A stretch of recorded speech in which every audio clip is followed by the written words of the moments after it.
I believe we've all heard at some point in life that video games are bad for you. As kids, we've been told myths like if you look at the screen for too long, you'll get squared eyes. As we get older, we're told that video games promote violent behavior. But is this too just a myth? There are some questionable approaches to research done on the effects of video games.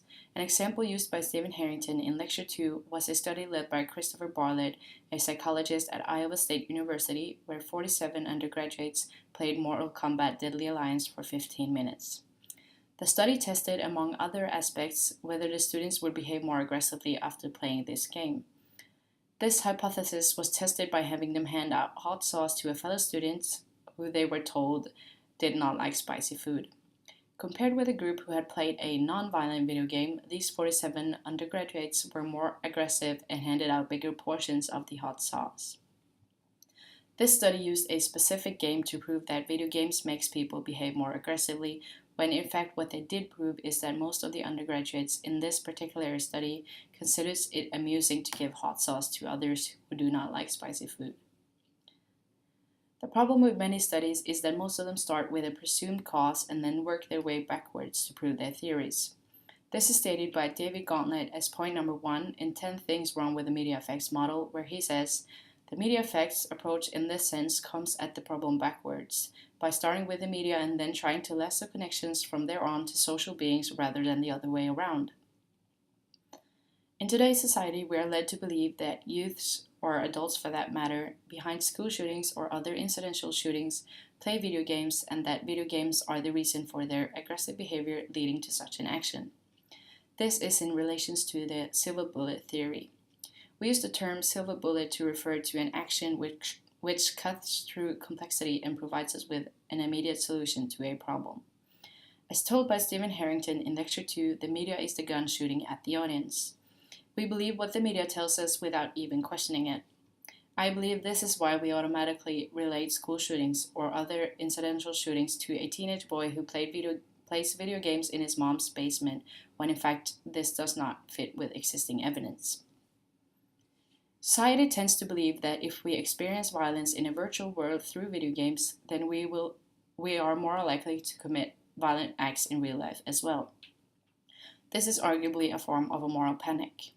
Moral panics often arise from people who do not participate in the actual act themselves. This causes their moral panics to be subjective and often uneducated. A common belief is that video games is played only by teenage boys. A study done by Brand through Bond University presented by Stephen Harrington in Lecture 4 contradicts this myth. The study revealed that the average age of an Australian gamer is in fact 33 years old and that 47% of Australian gamers are female. Yes, there is a possibility that video games do have a correlation to aggressive behavior, but video games do not necessarily have a causation to aggressive behavior. There's a big difference here. For example, you would be able to find a correlation between the number of people who have drowned by falling into a pool and films Nicolas Cage appears in, as stated by Stephen Harrington in Lecture 2. Also, you will be able to find a correlation between aggressive behavior and people who play video games, but that does not necessarily mean that all who play video games are violent or that video games are the cause of this violence.